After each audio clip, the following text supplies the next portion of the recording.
Bom, então boa tarde, pessoal. Vamos dar início a essa conversa. Enfim, meio definida em cima da hora, mas que bom que deu para, enfim, né, juntar vocês. Agradecer já de imediato a Amanda e o Felipe que toparam fazer essa conversa e abrir esse possível ciclo também. Tudo é possível, né? Nessa dimensão do possível, nada é certo. Então, o agradecimento por eles terem topado em cima da hora, mas também por terem topado falar um pouco sobre esses dois trabalhos em especial, né, que eles publicaram num dossiê que eu ajudei a organizar, sobre políticas, instrumentos, né, que subsidiam as políticas de proteção e formação também com povos isolados e de recente contato. Enfim, vou chamar assim de modo geral um tema, né, que tem crescido muito, enfim, academicamente falando, é uma questão que no meio indigenista já tem algumas décadas, né, que vem sendo repensada, enfim, esses instrumentos em especial, e esse diálogo com a academia tem se afinado, né? Então, o dossiê é uma desculpa, né, para a gente fazer essa conversa, mas com certeza tem muitos outros pesquisadores que não publicaram nesse dossiê, que também estão fazendo coisas da mesma natureza, né? Então a ideia é, à medida que essas pessoas estejam em São Paulo, passando por aqui, que a gente siga fazendo essa conversa. Tem também aí, né, alunos na pós aqui que estão também iniciando essa discussão. A Juliana, que já trabalha também nessa seara, enfim. Então, em linhas gerais, é um pouco isso, né? Como eu estava brincando aqui antes, não vou fazer uma grande apresentação dos dois, acho que eles ficam à vontade para falar o que quiserem, mas grosso modo, né? Amanda Vila, que é colega aqui do PP Gales, doutoranda, minha amiga da minha turma de doutorado, e Felipe Van der Velde, professor da UFSCar, né? Ambos têm aí já uma trajetória de pesquisa no estado de Rondônia e também uma atuação, eles dizem se concordam ou não, indigenista também em algum nível, né? Ou seja, fazendo jus aqui ao nosso intuito de aproximar a pesquisa acadêmica com o trabalho também direto, né, com os povos indígenas, esses povos indígenas em especial. Então vou passar a palavra para a Amanda, que vai começar, aí depois o Felipe fala e a gente abre para o debate já, né, a partir das duas falas. Obrigada, Léo. Eu tenho que me apresentar também, então, né? Você falou isso. Tá. Bom, antes de me apresentar, eu quero agradecer mesmo, né? Porque não é só esse evento, o dossiê, que nem você falou, que você junto da Laura e do Daniel Canguçu, né? Que foram atrás de reunir essas pessoas, esses pesquisadores, de agitar essa temática, e também o ano passado no minicurso, que você me convidou também, junto de outros colegas, para pensar a pesquisa antropológica e as inserções profissionais dela, e a gente já começou a pensar também, né, nessa parte indigenista, e no meu caso dessa questão com os indígenas isolados, né? Você também falou lá do recente contato, então já estamos aí tentando fomentar isso, juntando academia e trabalho há um tempo, trabalho não acadêmico, né? E foi bem de última hora mesmo, por causa das agendas, que final de semestre, todo mundo bem doido, né? Então, também já peço desculpas, que eu fiz tudo muito corrido, junto do trabalho indigenista, especialmente, quase não tive tempo para preparar. E é um prazer estar aqui na mesa junto com o Felipe também, que é bem responsável também, por eu ter entrado nessa seara toda, que embarcou quando eu pensei de pesquisar no mestrado. Isso foi meu orientador, me direcionou para Rondônia, inclusive, porque era sua área, então tem muito a ver com tudo que virou a minha vida hoje em dia, né? Muito obrigada, que prazer estar com vocês. Que bom. E aí eu vou apresentar então um pouco sobre esse texto que já foi publicado, né, nesse dossiê, tentei fazer aqui umas anotações, porque eu acabo me perdendo, dados, memória ruim, então vou seguir um pouco, conversar um pouco, vamos ver o que é que vai virar. O título do texto do dossiê, do texto que eu publiquei é esse que está aí, né? Fazer-se notar, fazer-nos afastar, não sei, eu fico tentando pensar um pouco nessa agência, nessa comunicação, né, dos indígenas, que eu venho tentando pensar um pouco melhor, né, com os vestígios deles, que é os vestígios de Rondônia, né, a mesa de hoje, então.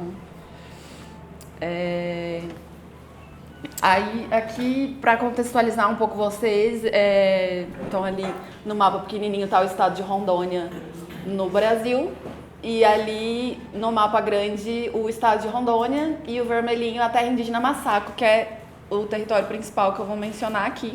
Se eu falar do terra indígena Rio Branco também, é esse lugar retangular que está ali contíguo a ela, né? E, enfim, talvez eu volte nesse mapa mais para frente para falar sobre outros aspectos. Então, o território de Rondônia, ele está nessa área de fronteira com a Bolívia, né? O rio essa fronteira entre os dois países que marca é o Rio Guaporé. E eu vou falar um pouco do contexto, então, primeiro, que levou para essa conformação da terra indígena Massaco, onde habitam exclusivamente povos isolados. Então, o domínio português, né, lusitano, a leste aí do território de Rondônia, do Vale do Guaporé, né, que pega também uma parte do Mato Grosso, ele se consolidou só na segunda metade do século XVIII, foi bastante tardio. E tem alguns relatos de viajantes, principalmente, que subiram esse rio Guaporé. Tem uma francesa chamada Madame Courteville, que ela subiu da Argentina, subindo todo esse Guaporé até desembocar no Amazonas, lá no Oceano Atlântico. E quando ela passa nessa região do Médio Guaporé, onde está Massaco, ela diz, inclusive, que as pessoas que falavam a língua portuguesa, no geral, falavam espanhol, né? Porque, de fato, o país meio que... A nação brasileira não chegava até lá, né? Nem era tanto a língua portuguesa mais falada ali nessa região. Então, essa consolidação da colonização no estado, ela foi bem tardia, assim, em grande escala, né? No século XVII foi quando boa parte desses indígenas tiveram contato e passaram por momentos esparsos e diversos, assim, de contato e de isolamento, até a intensificação da ocupação no território de Rondônia na terceira década do século XX, quando teve grande demanda pela borracha ali.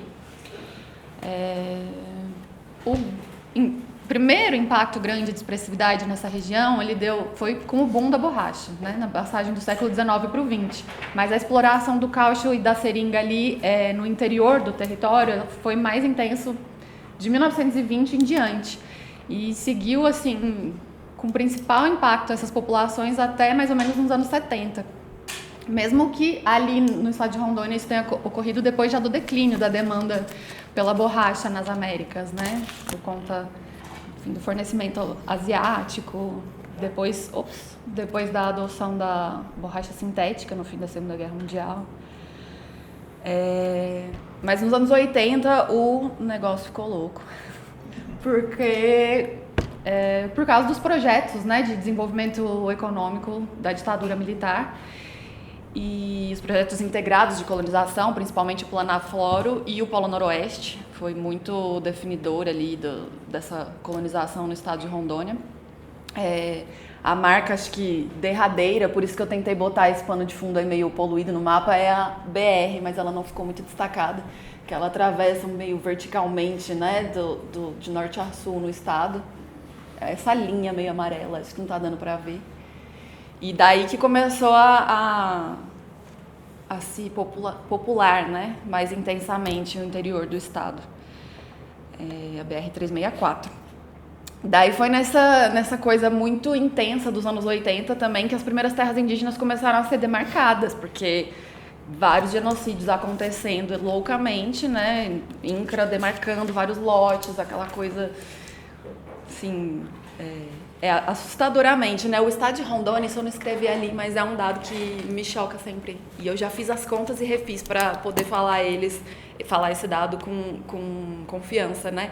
O estado de Rondônia, ele foi o estado amazônico, ele é o estado amazônico proporcionalmente mais desmatado, e isso ocorreu em tempo recorde também, assim, foi ao longo de 35 anos, não sei.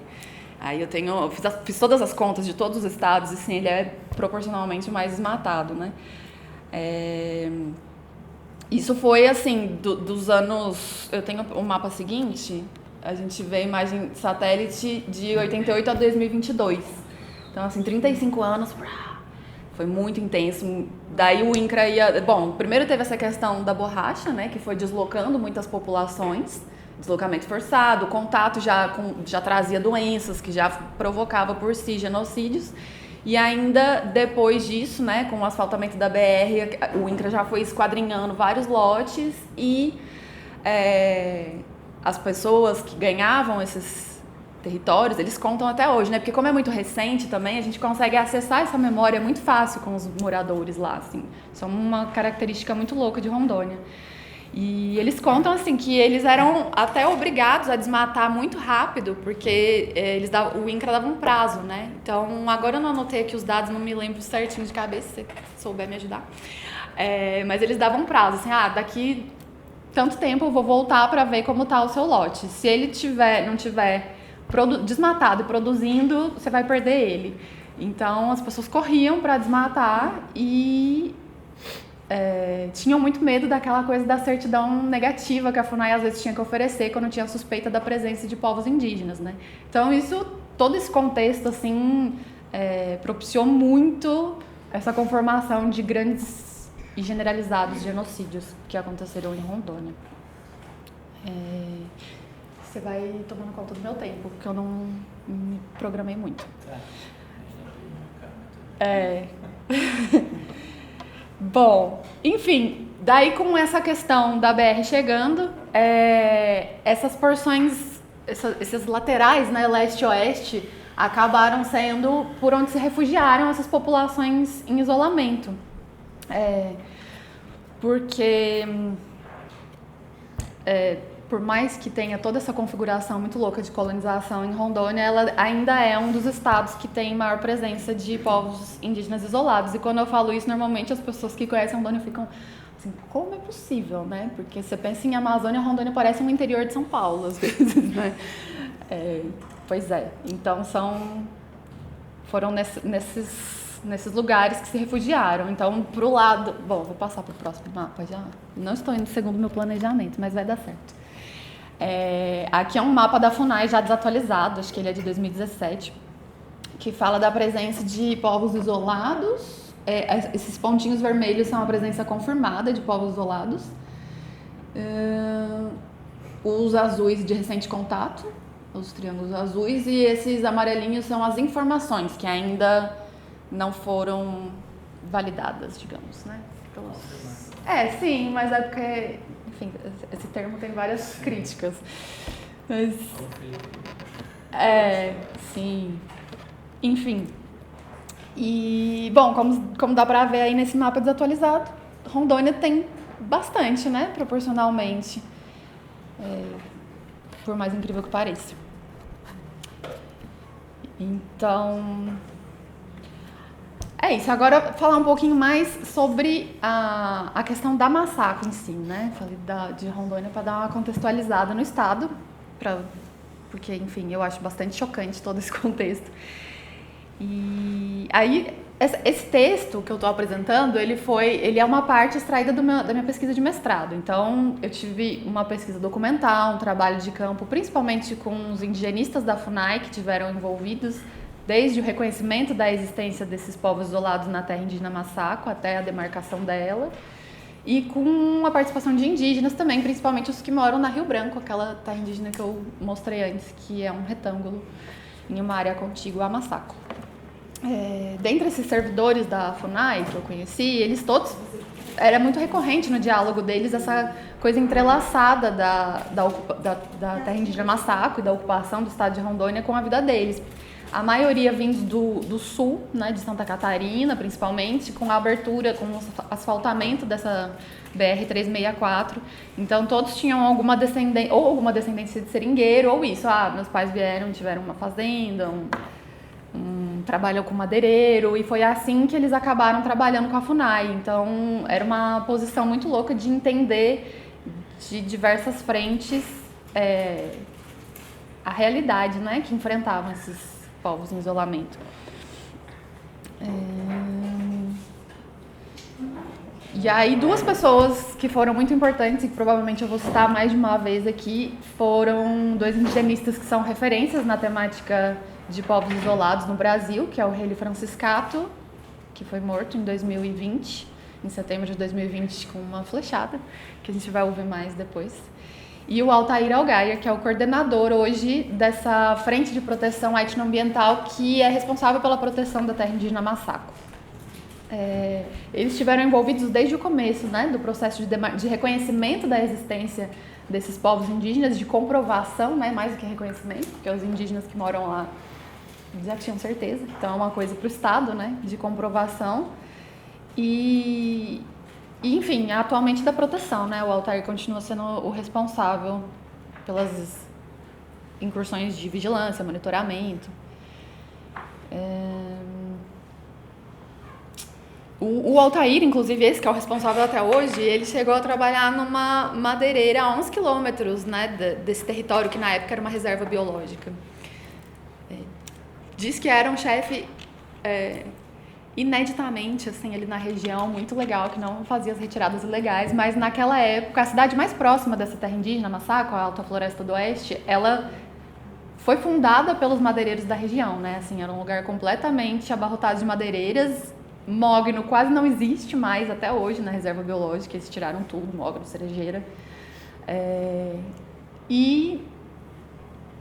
Enfim, acho que eu vou falar mais dela depois.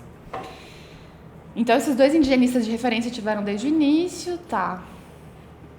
E essa terra indígena, ela é um marco, né? Ela é muito importante na história, na política do indigenismo para a proteção de povos indígenas isolados, porque ela foi a primeira demarcada só para um povo indígena em isolamento.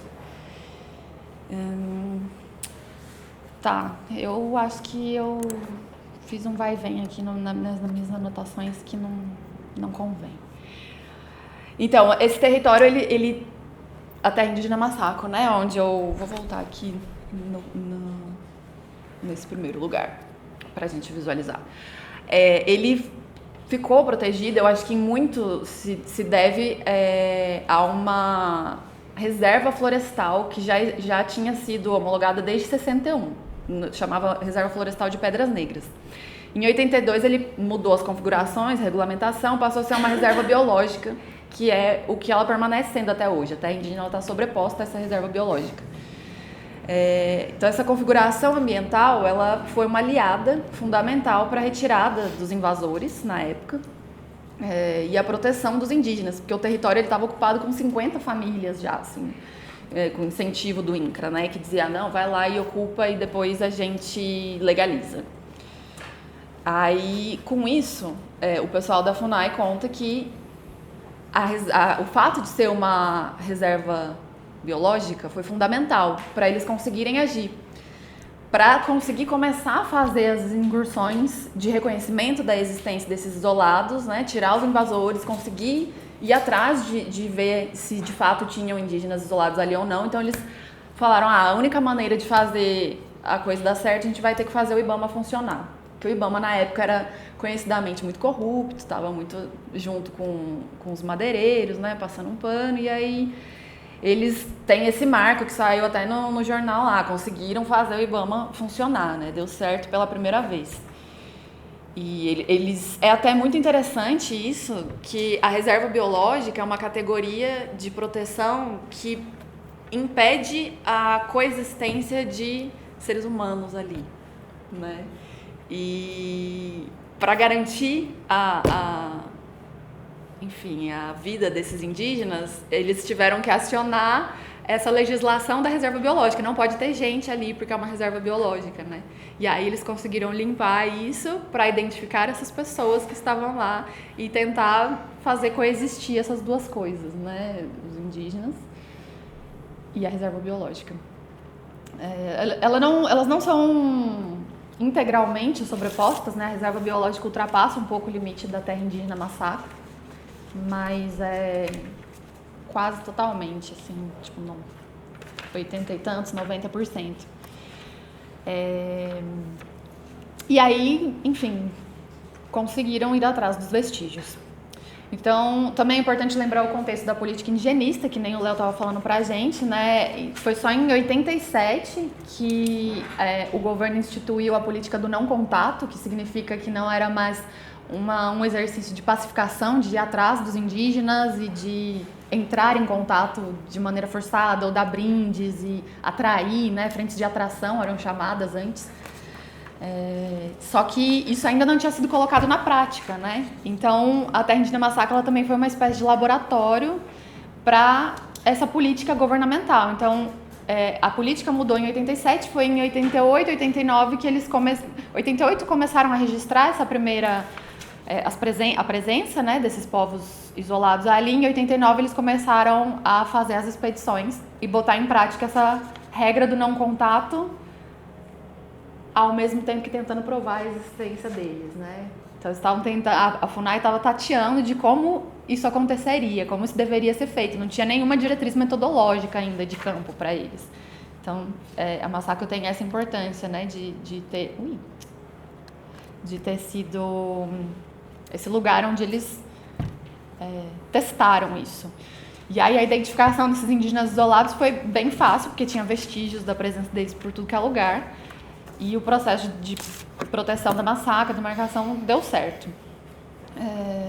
Aqui eles contam muito que nos primeiros quilômetros tinha a estrada que dava acesso, né, nessa fronteira de onde era a reserva biológica.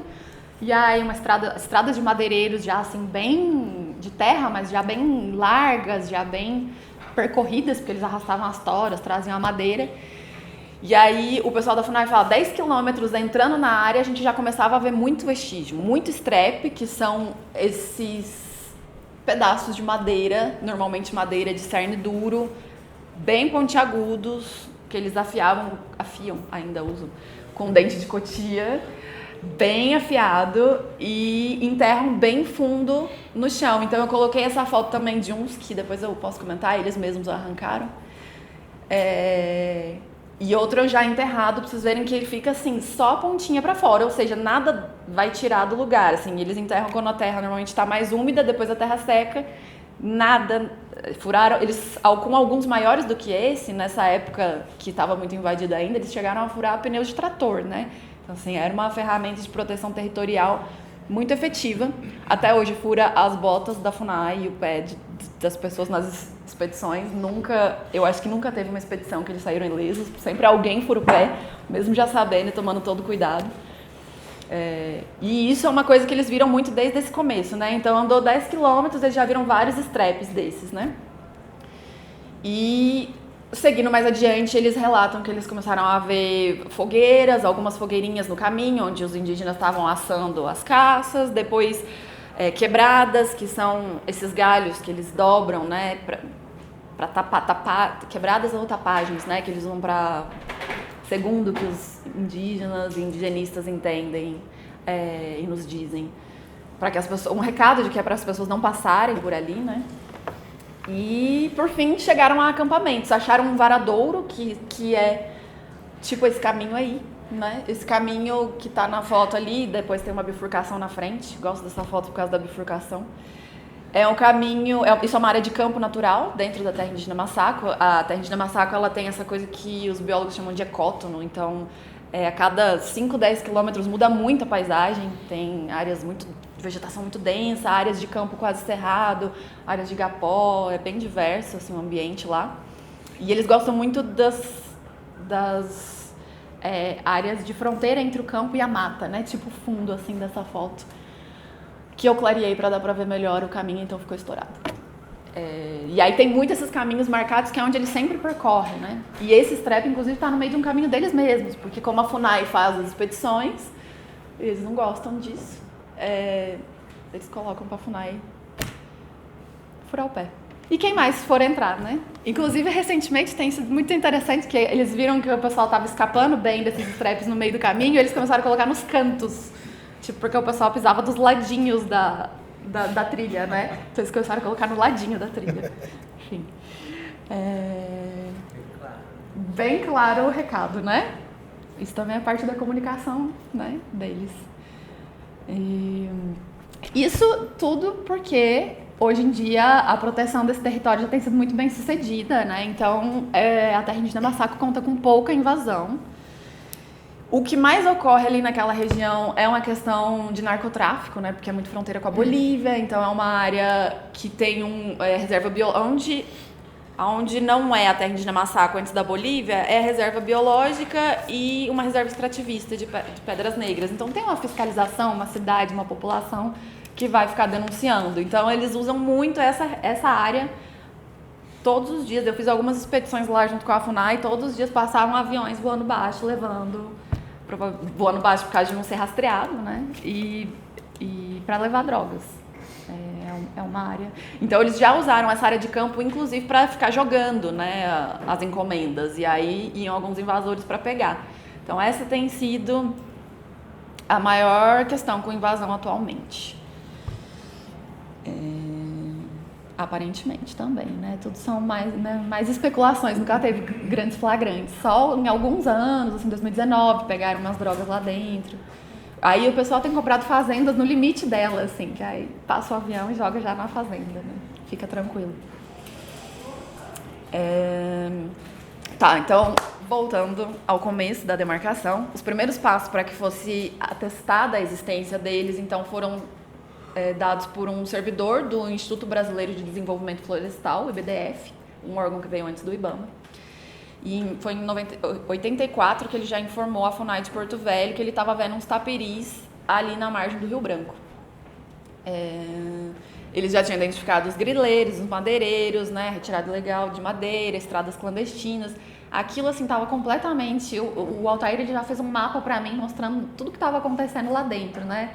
Era gente buscando extrair minério, gente buscando morar, gente buscando tirar madeira. Então, estava completamente mexida, né? Por isso, eles usavam muito dos straps. E como esses indígenas, eles têm essa questão de mobilidade sazonal bem forte, então, assim, durante períodos de seca, ocupar mais essas áreas de campo, durante períodos de cheia, mais as áreas de campo, e de seca, mais as áreas que normalmente estão alagadas.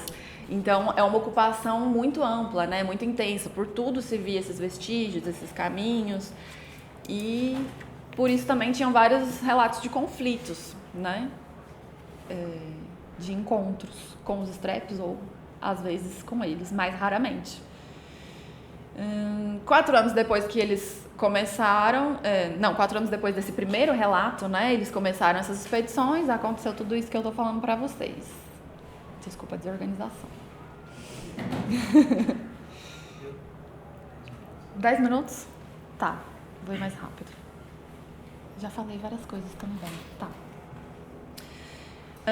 Nos anos 90, teve um aumento do número de laudos antropológicos, justamente por causa desses projetos de incentivo, né, à colonização no interior da Amazônia e por conta dessa exigência que o Banco Mundial começou a fazer, né? Tipo, estamos dando dinheiro para vocês ocuparem aí essas áreas do país de vocês, mas está ficando feio, está sendo relatado em vários jornais todos esses massacres, vocês precisam demarcar territórios para os indígenas, mais ou menos isso.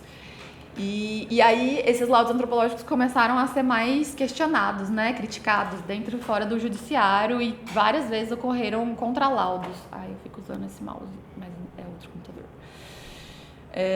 Daí nessa época teve uma reaproximação estratégica muito oportuna e naquela época inovadora entre os campos da antropologia social e da arqueologia, que propiciaram também essa questão mais holística, né, da antropologia que aconteceu na terra indígena Masaco, esse resgate também, de certa maneira, de uma percepção da cultura material, né, que a antropologia vinha tendo bastante problema. E aí foi quando eles começaram a usar a etnoarqueologia, né, de uma maneira que ela fosse aplicável na elaboração dos laudos antropológicos e judiciais. Então, com essa importância que eu já destaquei no caso da terra indígena Massacro, foi muito relevante que eles tivessem encontrado machados, socadores de pedra, tapiris, que são essas casas temporárias. Bom, no caso da terra indígena Massacro, é a casa deles. São essas casas rápidas, né, que os indígenas, no geral, traduzem como se fosse um acampamento, uma coisa mais rápida de se fazer do que uma maloca grande, né. Lá na terra indígena Massacro, eles não fazem malocas fechadas, até hoje, nunca se viu. Então, são sempre esses tapiris no formato rabo de jacu que eles falam. Acho que eu tenho uma foto mais pra frente. E se encontravam muitos, e aí o pessoal da FUNAI tirava muita foto, era muita prova material, né? Cuias de açaí, capembas, que eles chamam, que é uma bolsa rápida feita dessa casca grossa por fora das folhas das palmeiras. Muitas cordas de tucum, da fibra da folha do tucum, que eles fazem os maricos, essa bolsa. Os maricos, as cordas dos arcos, as redes, são tudo feitas com essa fibra da folha do tucum. E eles encontravam rolos disso, enfim. Na época a FUNAI ainda tinha uma abordagem mais incisiva, chegava às vezes em acampamentos e eles saíam correndo, então eles viam até mais coisas, né? Os arcos, esse arco grande, ele foi retirado de um acampamento do lado da Massacro, feito da pupunha, já falo mais dele. E eles levaram embora. Hoje em dia a FUNAI não faz mais isso, porque entende que é um recurso que eles vão voltar para pegar, vão usar e tal, mas na época era uma prova material muito contundente, né? Flechas, enfim, redes também eles chegaram a ver. Hoje em dia isso é mais raro, porque eles tomam mais cuidado em lugares que estão abandonados de fato, né? Então isso foi muito importante, mas para a demarcação mesmo, para a proteção não é necessário. E aí eles não tinham, então, esse contato visual no princípio, mas tinha essa presença bem vivaz dos vestígios materiais, que tornava essa ocupação, então, incontestável, e que criou essa nova perspectiva metodológica para a demarcação de uma terra indígena, né? Essa ideia do meu mestrado, inclusive, foi muito por isso, porque quando eu conversava, tentava entender um pouco o que são essa coisa de isolados, né? E falava com antropólogos, ninguém fazia ideia de como a terra indígena Massacro tinha sido demarcada, porque o processo antropológico prevê que a gente converse, que a gente entenda, né, a partir do diálogo, até onde que se ocupa, né, quais são os lugares importantes, sagrados. Então, para mim era um grande mistério como que se tinha acontecido isso sem contato, sem conversa, né? Então, foi aí que a gente foi entrando bastante nessa questão dos vestígios, das questões materiais, e como tudo é muito suposição, né? Até hoje, assim, tem lugares ali no meio da serra que esse Altair, que estava desde o começo, está até hoje, então acompanha muito, né, de certa maneira, os deslocamentos e tal ali dentro. Ele diz, eu imagino que no alto daquela serra é um lugar muito importante, porque todo ano eles voltam ali. No alto de tal serra, tem dois grupos que ele entende que um ocupa mais, tem uma serra que divide, né, essa área de campo meio que divide, e um grupo ocupa mais a região oeste, outro mais a região leste.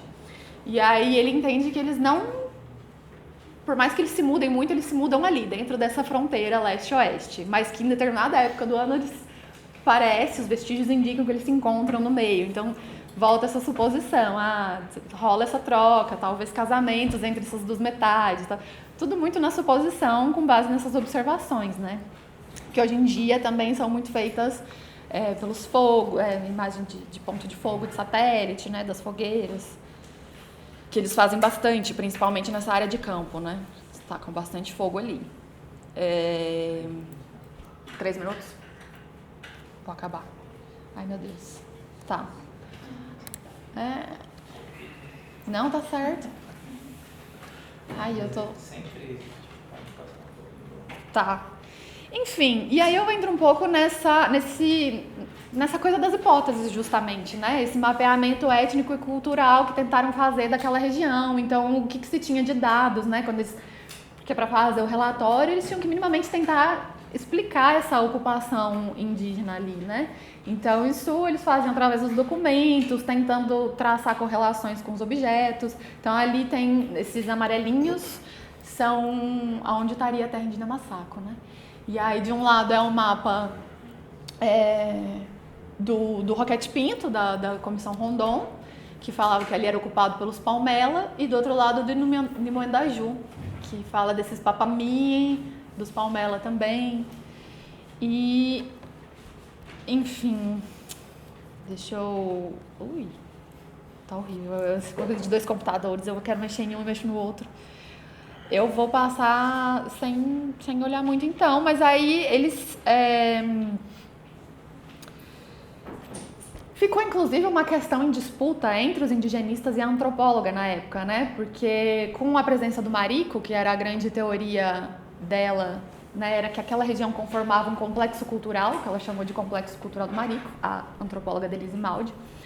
Ela dizia que o marico era uma coisa muito elaborada e que o fato de ter esse objeto identificava que provavelmente ele era de algum desses povos que compunham o complexo do marico. Então, Tupari, Macurape, Aruá, Jiromiti, enfim, esses são os povos principais, né, que elaboram essa bolsa com esse ponto, com essa fibra. Uma bolsa muito expansível, né? E o pessoal da FUNAI acreditava mais na hipótese de serem Sirionó, que são indígenas do outro lado da Bolívia, né, do Rio Guaporé, no território da Bolívia, por conta desse arco muito longo. E alguns outros relatos que dizem respeito aos seringais também. Esses pontos vermelhos são os principais barracões, mas assim, em volta deles tinham várias colocações menores que respondiam a esses barracões, né? Então esse barracão Pernambuco, ele foi muito importante no Rio Colorado, porque ali tem relatos desses seringalistas dali de ficarem sendo ameaçados com esses estrepes, inclusive. Parece que eles tentaram fazer uma colocação nesse rio Massaco, que é o que dá nome à terra indígena, ali no meio. Ele tem esse nome, inclusive, provavelmente por causa de seringalistas bolivianos que trabalhavam lá, porque Massaco é uma comida boliviana, não tem nada a ver com os indígenas ali. E eles foram tocados de lá por causa dos estrepes, porque onde eles iam fazer as estradas de seringa, que eles falam, nos caminhos na mata entre árvores, seringueiras, os isolados colocavam os estrepes. E inclusive aqui embaixo, que tem essa Laranjeiras do Guaporé, uma fronteira com uma reserva extrativista, onde tem quilombos, e tem relatos desse pessoal daí de baixo que ia tirar borracha para cima, que eles começaram a ficar muito bravos com essa questão do estrepe, tacaram fogo em alguns taperis, talvez mataram também alguns isolados. Então tem vários relatos de conflito também nessa época da borracha. Até o Percy Fawcett, que tem aquelas histórias famosas do Eldorado, Busca do Eldorado, ele é um inglês que veio para a Bolívia, né, acho que contratado pelo governo boliviano em 1914. Ele acabou se enveredando também para o lado brasileiro, dizem que em busca desse Eldorado. E ele passou por aí e ele relata que tinha uns cabeludos muito selvagens, muito chatos, e que ele atirou em um deles. Então, possivelmente também matou um. Um alemão que foi depois, em 1933 a 35, o Sneflagen, não sei como fala em alemão. Ele também fala de ter encontrado com alguns indígenas cabeludos que eram meio mais selvagens, assim, menos... enfim. Civilizados, que você usou no seu nome. Palavras deles, né? E depois um outro alemão que veio inspirado por esses Sneflagen, ele, chamado Franz Kasper, ele resgata esses relatos do Percy Fawcett, e o Percy ele tinha deixado coordenadas geográficas do lugar onde ele teria encontrado 2 povos que ninguém nunca identificou qual seriam, nenhum correlato com os nomes que ele deu e com as descrições que ele deu. E um desses, e seriam, aí eu plotei assim, as coordenadas, estariam bem por aí, entre a terra indígena Rio Branco e a Massaco. E, enfim, tem uma fala do Franz Casper também dizendo que ele descrevia eles como entes horrorosos, cabeludos, semelhantes a macacos. E os Mashubi seriam... os Mashubi, que são os de baixo, mais perto da Masako, seriam essa cultura muito inferior. Nossa, não, os dois ele tá falando horrível, né? Os Marikoshi repeliram ele também com bastante violência antes que ele pudesse entrar em uma de suas malocas. O Snapwagon, que é esse que veio depois, ele também menciona ter ouvido falar nessa tribo dos cabeludos. Que segundo se supunha era vizinha dos Waioró. Os Waioró, que a gente chama hoje de Waijuru, eles estariam nessa região mais a oeste, nessa região aqui embaixo da terra indígena Masako. E sudoeste, né? Tô acabando. Tá, enfim. Também tiveram outras questões materiais que fizeram o pessoal da FUNAI fazer essa comparação com o Sirionó. Uma delas foi o fato de que eles nunca encontraram uma ossada, né? Por mais que eles andem muito, eles viram uma vez uma ossada que eles entenderam que foi assim, o pessoal estava nessa correria das invasões e não tiveram tempo de fazer nada com os corpos. Eles nunca identificaram nenhum enterramento, nenhum sepultamento, nenhuma espécie, né? Eles ficam especulando muito sobre isso, porque eles falam já são 30 anos, as pessoas morrem. O que é que eles fazem com os corpos? Eles não conseguem ter nenhuma ideia. E o Sirionó tem várias descrições do que eles fazem nesses rituais fúnebres que poderiam corroborar. Eu não vou entrar em detalhes, porque eu nem tenho mais tempo. A outra seria o caso das casas. Esses são os tapiris. Então aqui é o tapiri Sirionó, a imagem antiga, tá meio ruim. E ali o tapiri Namasako. De propósito eu coloquei nesse ângulo que tem uma árvore no centro, porque ele sempre fica tudo muito camuflado, inclusive da visão aérea, né? Porque eles sempre fazem entre árvores, as árvores que não são derrubadas servem de estrutura, né? Para os tapiris. E por fim, queria dizer isso, né? A questão dos cabelos, dessas questões fisionômicas também sempre são muito indicativo de coisas, né? Então ali na terra indígena Masako tem essa questão dos cabeludos, até os indígenas vizinhos, né? Os Tupari principalmente, que trabalham com a FUNAI, eles sempre, quando querem tirar, alguém tá com o cabelo comprido, eles tiram sarro de que tá que nem os isolados, são os cabeludos.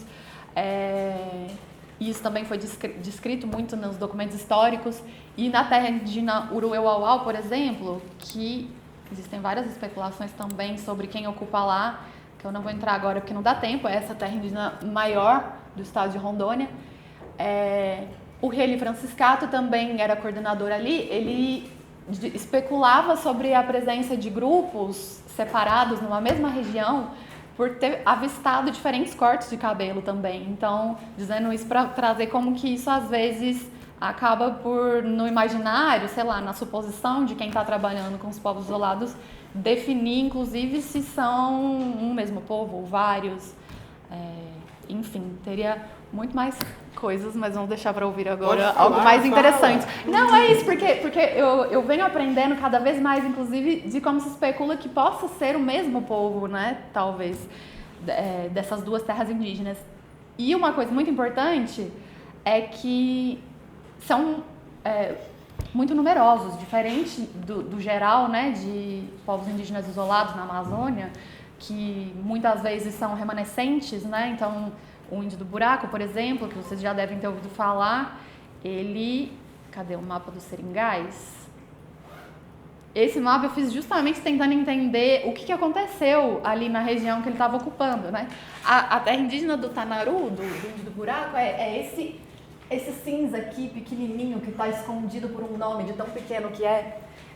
E aí você vê que tudo aquilo foi tão mexido o tempo inteiro, né? E ninguém sabe dizer nem que povo pertencia. Então... É muito impressionante pensar que na terra indígena Masako eles especulam que tenha pelo menos 300 indígenas, e na Urueuauau também, em isolamento, que não se sabe a língua, que não se sabe o povo, em todo esse contexto que eu já falei de Rondônia, né? Acho que é isso, tá? Suficiente. Bora conversar. Boa tarde, quase boa noite já, né? 1 minuto para boa noite. Bom, acho que o que o Léo disse sobre mim é o suficiente e eu queria obviamente agradecê-lo e agradecer a Amanda por esse convite. muito legal estar aqui para falar, embora eu tenha, assim, eu no primeiro momento achei um pouco estranho falar de um texto já publicado, né? Mas, na verdade, foi legal, porque eu já achei vários erros aqui, quer dizer, não sei se é tão legal, porque eu não vou poder, né, mexer agora. Fazer mais nada sobre isso. Ana Sueli vai me matar. Mas já achei várias coisas aqui, repensando essa coisa e, enfim, quem sabe no futuro isso volta de algum jeito, né? Então, assim, acabou sendo uma experiência legal. A gente tem tendência a não voltar nas coisas que a gente publica, né? Porque se irrita com elas. Aconteceu isso, mas aconteceu também a ter achado aqui umas coisas que acho que precisaria mudar e seria legal mudar. A minha questão aqui, nesse texto, é essas chamadas referências em estudo ou referências... Bom, eu até esse momento aqui falava em não confirmadas, mas agora a Amanda diz que como é que é, Amanda? Referências que precisa... Não, que precisa não confirmar, mas... validar, legitimar. Eu falei, E um pouco as condições para que isso que são inicialmente referências, ou seja, informação, elas se tornem ou não gente, né? Isso que eu chamei um pouco do caráter fantasmagórico ou espectral desses povos referência, que foi a alternativa que eu criei para tentar pensar um pouco, digamos, essa zona cinzenta entre a informação não confirmada ou não validada e a informação confirmada e validada que diz ali tem gente, né? E ali tem gente humana, sobretudo, né? E assim, isso aqui é um engajamento um engajamento muito importante com o trabalho da Amanda, obviamente, não só no mestrado, mas também no texto que ela escreveu para o dossiê, né? Esse que a gente viu aqui. Os meus slides, e eu chamo isso de slide ainda, certamente não são tão bons como os dela, eles são um pouquinho só para a gente não ficar aqui só na conversa, mas é uma discussão também, um pouco um conjunto de reflexões de uma discussão com os Caritiana, que é o povo com quem eu trabalho há mais de 20 anos. Eu pedi de empréstimo aqui o mapa da Amanda, só para localizar vocês. Os Caritiana estão ali naquele retângulozinho mais em cima ali, aquele quadradinho assim. Eles são em torno de 450 pessoas hoje, falam uma língua do tronco tupi familiar ariquém, né? E tudo que eu sei, ou bastante do que eu sei, sobre o grupo sem contato, o grupo isolado, ou a referência, o povo referência com que eu vou discutir aqui, eu aprendi com eles, isso tem a ver com discussão com eles, né? Isso que eu não vou entrar nesses detalhes aqui, mas isso que eu chamei de caráter fantasmagórico ou espectral tem a ver com essa dificuldade, e aí eu fui atrás de uma bibliografia específica sobre isso, propriamente com essa dificuldade de identificar, mas especialmente de localizar o fantasma. Um fantasma, por definição, é o reino da incerteza, né? Por exemplo, não saber se o que está ali é matéria ou não, né? O que está ali é parente ou não, né? Então é esse caráter que me interessa aqui, sobre esse reino da incerteza, né? Que me levou a pensar isso aqui. E essa é uma imagem que acompanha durante bastante tempo a história da reflexão sobre povos indígenas sem contato, né?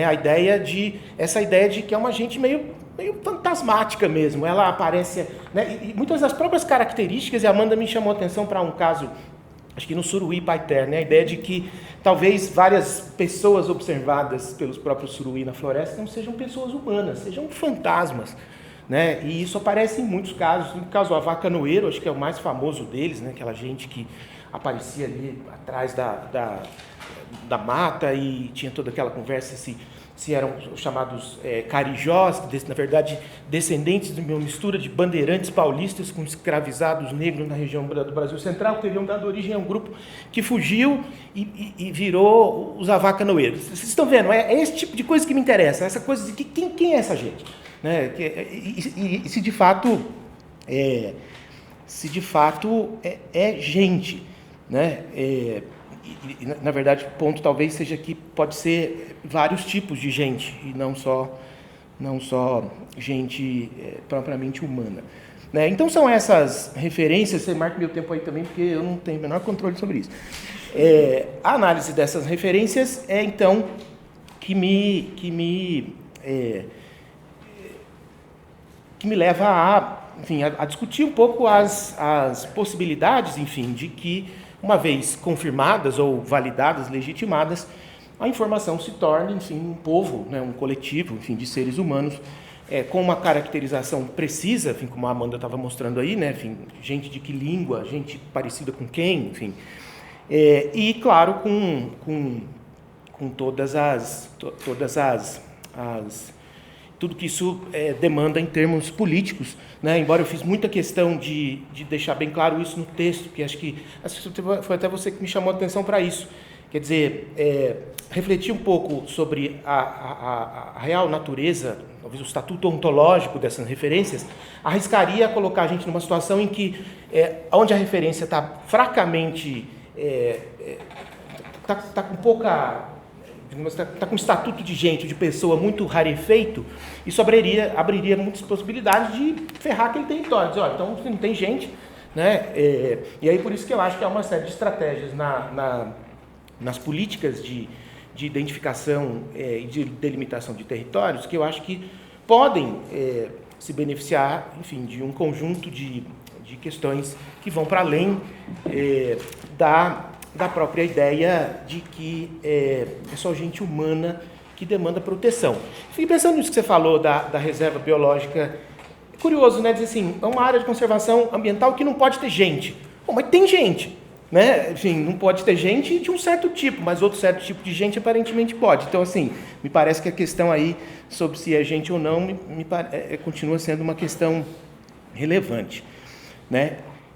Então, meu ponto aqui é isso, é pensar sobre povos ainda pendentes, por assim dizer, de se tornarem povos, né? E como eu disse, isso tem a ver com a reflexão muito dos caritianos em torno da referência ou do povo referência que vai me ocupar aqui, né?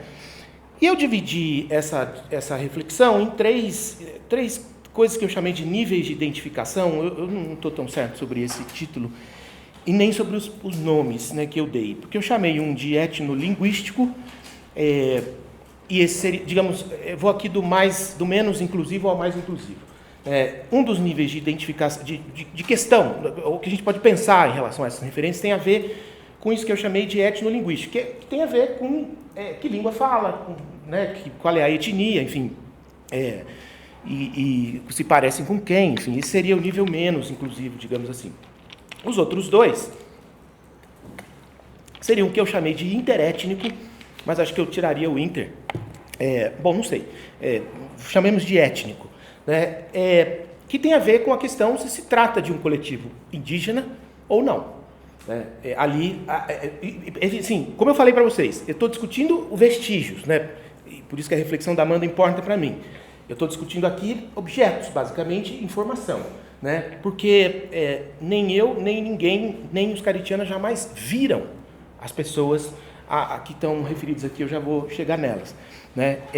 Então há um ponto, esses vestígios foram produzidos por um coletivo indígena ou eles foram produzidos por um coletivo não indígena. E o terceiro, mais inclusive, é o que eu chamei de específico, que tem a ver com se perguntar se esses vestígios são produtos de ação humana ou eles são produtos de ação outra que humana, né, animal, vegetal, enfim. E aí um pouco discutir a própria humanidade desses povos referência, né? Notem que isso não é uma reflexão sobre as pessoas, certo? Eu não estou falando de gente de carne e osso, porque a gente sequer sabe se tem gente de carne. A gente, os próprios caritianos questionam isso, né? E esse é o meu ponto, vocês já vão entender. O Amanda já falou sobre isso, né? Essa Rondônia, de fato, é um lugar de uma variedade, aliás, não só de um número, de fato, curioso de povos indígenas em isolamento, mas também zona de uma diversidade etnolinguística impressionante, né? Mais de 50 línguas, de muitas famílias linguísticas diferentes, muitas línguas isoladas ou não classificadas, ainda faladas ali, né? Então, é, de fato, um cenário bastante propício para esse, acho que esse primeiro nível que eu quero discutir brevemente aqui com vocês, que é esse da questão etnolinguística, nível etnolinguístico, acho que foi assim que eu chamei, né?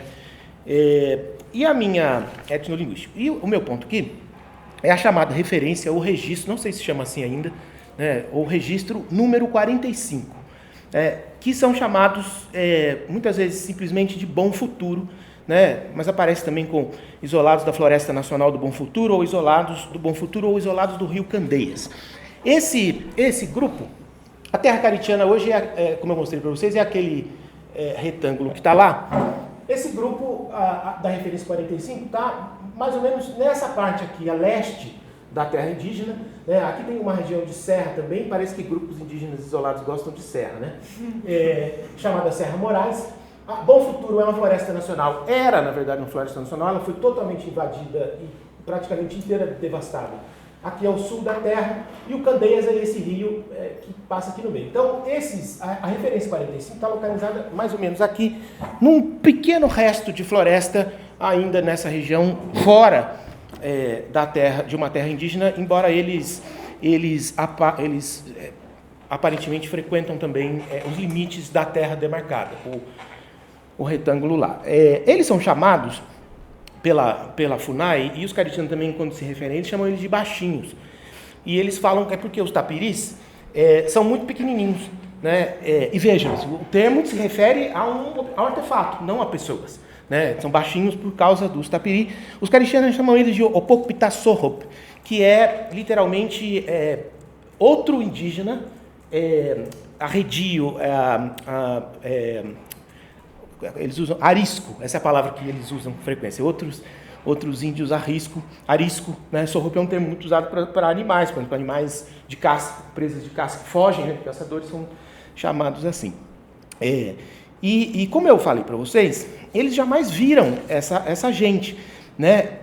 Por isso que a gente não sabe nada sobre a aparência deles, né? A cor da pele, adornos corporais, corte de cabelo, estatura, não sabemos nada. Quer dizer, a estatura a gente sabe por uma derivação, né? Tudo que a gente tem deles são vestígios, né? Marcas de pé, arbustos quebrados, os torcidos que lá eles chamam de quebrada, né? Árvores descascadas, vegetação pisada, alguns sons na mata, né? Em algumas ocasiões, além do medo, né? Do medo provocado que eles provocam nos caritianos. O único vestígio de um artefato um pouco mais elaborado seriam justamente as tocaias, ou os tapiris, que os caritianos chamam de tocaias ou de casinhas, né, que são feitos de palha de babaçu. E o curioso é que os caritianos observam que elas são idênticas às tocaias que os caçadores caritianos fazem. Dizem isso, que elas são iguais às nossas, embora de tamanho menor, né? Mas aí tem um ponto para a gente começar a pensar quem são, né? Quem poderiam ser esses baixinhos. Uma coisa que aparentemente é certa do ponto de vista dos caritianos é que essa gente não existe mais, né? Eles já teriam sido exterminados pelos fazendeiros e madeireiros que estão ali na região. Da última vez que eu estive lá, por exemplo, agora em meados do ano passado, eles foram categóricos dizendo que foi todo mundo morto já, né? E aí eles teriam, né, enfim, passado, digamos, para lembrar Darcy Ribeiro, de uma referência em estudo, de uma informação para a situação de extintos, né, de isolados para extintos, sem sequer que a gente soubesse muita coisa a respeito deles, né? Mas os caritianos discutem, enfim, ou discutiram comigo várias vezes essa gente que eles chamam de bicho do mato, pessoa estranha, que não quer ter contato, arisco, arredio ou fugidio, são as palavras que eles usam para se referir aos baixinhos, né? E aí a primeira delas tem a ver com esse nível que eu chamei de etnolinguístico, porque assim, os caritianos especulam da possibilidade de que esses baixinhos fossem de fato parentes, né? Falassem a mesma língua. E há uma coisa bem interessante, eles me falavam muitas vezes de pessoas que sumiram, deixaram as aldeias e desapareceram aí no mundo, né, de quem não se tinha mais notícia. E eles pensavam isso, quer dizer, a possibilidade de que esse grupo fosse um grupo de parentes, alguém que teria, né, um grupo que teria se desgarrado. Eles mencionavam, por exemplo, um sujeito chamado Oiko, que era um cara que foi embora, enfim, nunca mais foi visto, e poderia ser ele. Mas a discussão mais forte tem a ver com a possibilidade de que esse grupo fosse identificado ao Zurueu-Auau, né, aquele grupo... Ai, mano, será que eu consigo voltar aqui no seu... Eita. Você fechou? Hã? Você tinha fechado, né? Não, não tinha não. Os Zurueu-Auau estão aqui nessa área enorme, esse verde maiorzão aqui, né? E antes de todo o intervalo ali entre a terra Zurueu-Auau e o quadradinho caritiano ser devastado pela construção de pelo menos 2 cidades aí, né? Essa área era frequentada pelos Zurueu-Auau, né? O grupo Tupi-Cauarriva que está ali. É porque eu não coloquei, desculpa te interromper, eu não coloquei aí o mapa de reservas ambientais, de unidades de conservação, porque ainda tem uma espécie de corredor quase. Eu acho que não tem mais não. Legal, a Caripuna tem, que é aquela debaixo da Caritiana. Não, a Teocaripuna sim, mas a Teocaritiana não chega não, porque a Flona foi toda ocupada, né? Enfim, mas os caritianos falam muito da presença do Zurueu ali, e os próprios Zurueu também falam que atacaram a aldeia caritiana algumas vezes, ou muitas vezes chegaram ali perto. Perdão. E assim, efetivamente, toda a região caritiana, ela foi ocupada por grupos de língua cauarriva desde pelo menos o começo do século XIX, né, com a pressão sobre o que os Mura fizeram sobre os Munduruku. Vocês sabem, os Munduruku empurraram os grupos de língua cauarriva do sul do Amazonas em direção a Rondônia. Os grupos pano-meridionais que estavam na região a oeste daqui, né, desapareceram, passaram, enfim, tem os Caxarari ali, mas ninguém sabe exatamente se os Caxarari são desses panos que estavam ali ou se eles vêm do ocidente. Então, os caritianos foram totalmente envolvidos com grupos de língua cauarriva, né, hoje representados pelos Caripuna, pelos Urueu-Auau, pelos Tenharim e Parintintim, que estão mais ao norte, pelos Amundau, também na mesma região dos Urueu, e por um conjunto de grupos isolados na região que vários servidores da FUNAI argumentavam que eram cauarriva, especialmente por alguns artefatos. Eu me lembro, por exemplo, de um caçador que foi à FUNAI em Porto Velho, quando a Frente Etnoambiental do Madeira ainda existia, e ele viu um grupo indígena ali, muito próximo do canteiro de obras da barragem de Santo Antônio. E ele foi à FUNAI contar essa história, né? E aí o Rogério, na época, que era o coordenador da Frente, o Rogério perguntou para ele, mas você não reparou em nada? Né? Ele falou assim, reparei, ele tinha um pauzão, pênis grandão, né? E aí, o Rogério, você já deve ter visto imagem dos Parintintim, que o Nimoedaju, por exemplo, fotografou, né? Os Parintintim usavam uma espécie de estojo peniano que fazia com que, uma folha comprida, né? E provavelmente foi isso que esse sujeito viu, né? Então, muito provavelmente, esse grupo ali era um grupo cauarriva, que são os inimigos por excelência dos Caritiana, né? E aí, eu não trouxe a flecha aqui, porque a Amanda disse que não gosta de ver a flecha.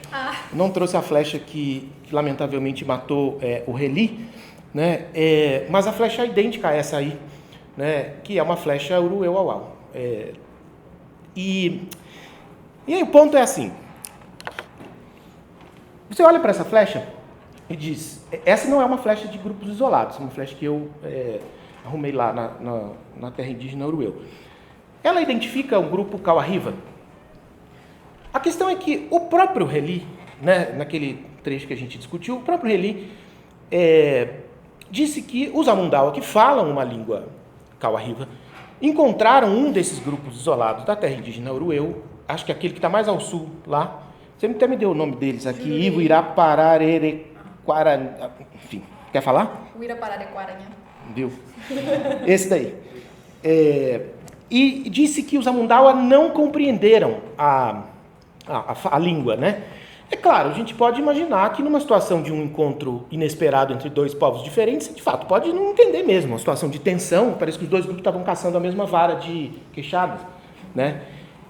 Mas o meu ponto tem a ver com isso, quer dizer, será que objetos são, de fato, um bom guia, né, na identificação da qualidade etnolinguística desses povos? É uma boa questão. Acho que o exemplo do marico que a Amanda trouxe aí é uma boa questão para pensar, porque maricos são feitos por povos de, sei lá, 10 famílias linguísticas diferentes, né?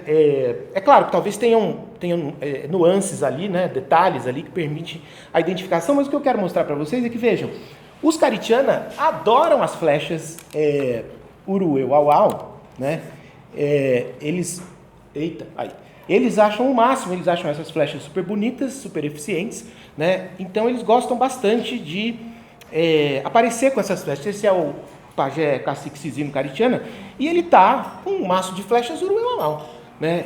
Então, começa por aí, né? Numa região com tamanha diversidade de povos e línguas, né? E também com trocas, enfim, a questão de dizer que esses artefatos, por eles, né, podem cravar a conclusão de que se trata de um povo tupi, um povo kalarriva, enfim, é algo que merece discussão. E o que não é pouca coisa, né? Parece só uma questão besta de antropólogo, mas não é, porque no caso dos caritianos tem a ver com assim, se é parente, a gente acolhe. Se fala a mesma língua, a gente acolhe. Se não é parente, a gente mete bala. Essa era a conversa que falavam para mim quando ainda se discutia a presença deles ali. Quando a presença deles ali ainda não tinha sido... Caritiano ainda não tinham... Então dizia assim, se falar a mesma língua, a gente vai acolher. Se não, a gente vai atirar neles. Essa era a conversa, né? Então não é algo desprovido de efeitos, digamos assim. 10 minutos, tá. Vou passar então rapidinho aqui pelo nível interétnico, que, como eu já falei, tem a ver com a identificação de se esses vestígios são produtos de um grupo, um coletivo indígena ou de um coletivo não indígena, né? E essas dúvidas foram colocadas para mim pelos próprios Caritiana, né? A partir de uma expedição realizada em julho de 2011 pela Frente de Proteção Etnoambiental do Rio Madeira, que existia ainda, que foram 2 jovens caritianos, esses 2 que estão aí na foto, e 2 servidores da FUNAI. Eles acharam, por exemplo, como confirmação da referência, esse corte para extrair mel, né? Mas os próprios Caritiana começaram a colocar algumas questões, né? Dizer assim, não, mas isso daí foi feito com machado de metal, né? O que, ainda assim, né, o fato de ter sido feito com machado de metal, ainda assim não permite que a gente solucione o problema, porque você pode ter bem um povo indígena usando machados de metal, né? Assim como acontece no caso do terceiro nível, que eu chamei de específico, que tem a ver com se tratam de vestígios de produção humana ou de produção outra que humana, né? A estrela do resultado da expedição de 2011 foi esse maço de Envira aí, que foi descrito no relatório como um pequeno maço de raspas de embiras bem enroladinho, caído no chão, né? Aí está Cisino com ele. E isso foi... os caritianos disseram, não, a gente de fato usava isso antigamente para fazer fogo, né? Mas eles mesmos, Cisino mesmo, olhando isso daí, começou a questionar a origem humana desse objeto. Ele dizia que isso aí era um ninho de pássaro. Começou a dizer que... Ou poderia ser um ninho de pássaro. E aí que está, né? Até aí também. Tem uma série de questões aqui. A primeira é a possibilidade de um artista indígena, um artesão indígena, ter produzido um ninho de pássaro, né? A segunda questão, que vocês já devem ter intuído, é a própria ideia de que, enfim, falar de gente na Amazônia é falar de um conjunto de gentes bastante variado, né? Então, a própria questão de se isso foi gente que fez é uma questão complexa nesse sentido, né? Porque tem gente de muitos tipos. Aí isso fica uma questão mais política, de fato, de como é que porque certas gentes merecem reservas biológicas, certas gentes merecem terras indígenas, e aí talvez o ponto seja, se é que isso aqui pode ser para alguma coisa, né? Talvez o ponto seja justamente refletir sobre, digamos, esse conjunto de interações entre gentes, né? Um pouco isso que o Miguel, quando leu o texto, o Miguel Paris falou, né, da ideia de que, eu não sei como, muito bem, mas a proposta dele é que essa etnografia, que acho que o Daniel faz também, né, que a etnografia multiespécie, ela entre nas reflexões ou nos protocolos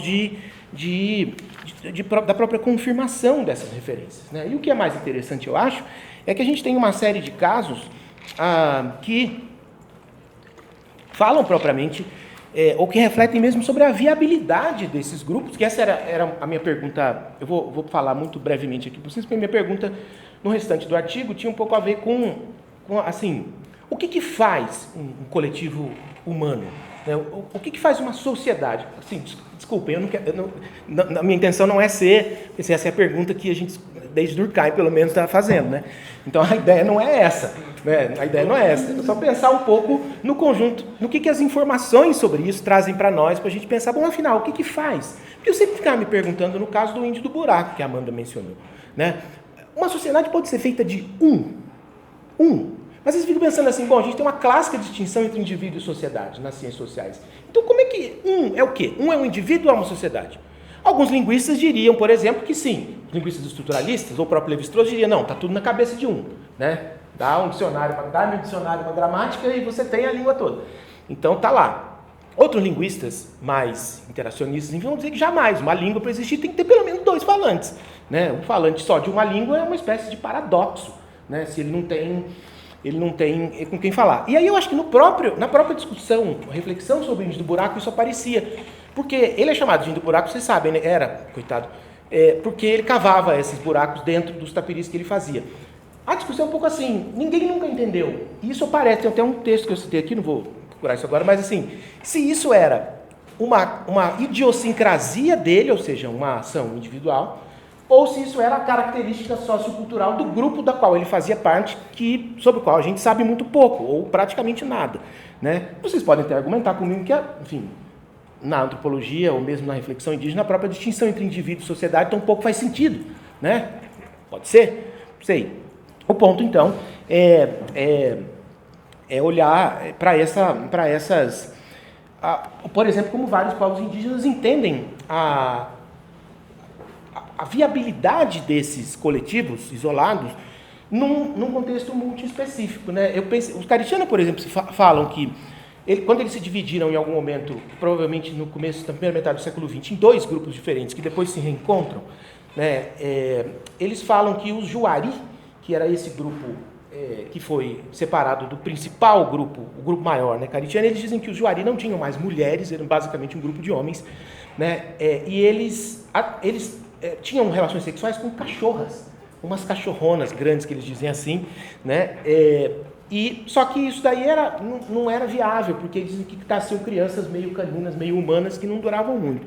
Né? Mas, de todo modo, tem uma figura eu não gosto desse termo não humano, tem uma figura outra que humana, mas estou pensando muito no trabalho da Luciana Tavares, né? Dizendo que, do ponto de vista dos Akuntsu, por exemplo, a continuidade está um pouco nos pássaros que as mulheres Akuntsu, porque elas são 3, né? Os Akuntsu foram reduzidos a 3 mulheres, né? E é um monte de pássaros, né? De pássaros de estimação, e ela está investigando isso ainda, um pouco a ideia de que a continuidade o que as Akuntsu pensam quanto à continuidade do seu próprio povo, se é que até essa categoria faz sentido ali, ela está intrinsecamente dependente desses seres não humanos, né? Outros que humanos. Então, acho que assim, há uma questão aqui, né? A pensar sobre a viabilidade. Uma coisa que eu mudei aqui e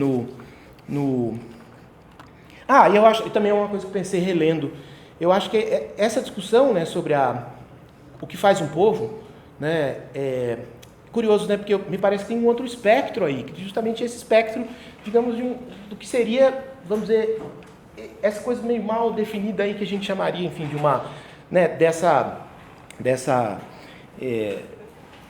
do que é sociedade, do que é cultura, né, do que é, enfim, essa própria caracterização étnico-cultural, etnolinguística, porque ela também enfim, como tudo aqui, ela é bastante evanescente. Então, como é que a gente faz, né, esse jogo entre um grupo reduzido a e o que teoricamente seria a cultura ou a sociedade desse povo, mas que está reduzida ao seu mínimo, né? Se é que está reduzido ao seu mínimo, porque as questões dos outros que humanos também talvez coloque mais uma dúvida aí para a gente. Só para terminar, Léo, muitas das informações sobre os baixinhos falam de um grupo de 3, né? Falam de um grupo de 3, e quase sempre é um casal adulto e uma filha adolescente, né? E aí eu fiquei me perguntando se esse seria o mínimo necessário, né? Perdão pelo triângulo aí embaixo, não achei um diagraminha que tivesse um círculo ali, mas eu não sei não, porque obviamente esse seria, né? Como a gente sabe, esse seria o mínimo necessário, né? Tá faltando um cunhado aqui na minha história, ainda mais se a gente pensar que do ponto de vista caritiano, por exemplo, o casamento avuncular é o casamento preferencial. Então, você teria então 2 irmãos, um marido e uma filha, né? Embora eu acho eu quero, se um dia puder mexer aqui, eu quero pensar sobre isso, porque eu acho que um pouco a presença de uma mulher, uma adolescente, tem a ver com o desejo dos próprios caritianos, que também não é incomum nessas histórias, é que os homens caritianos acabam ocupando o papel de cunhados, né?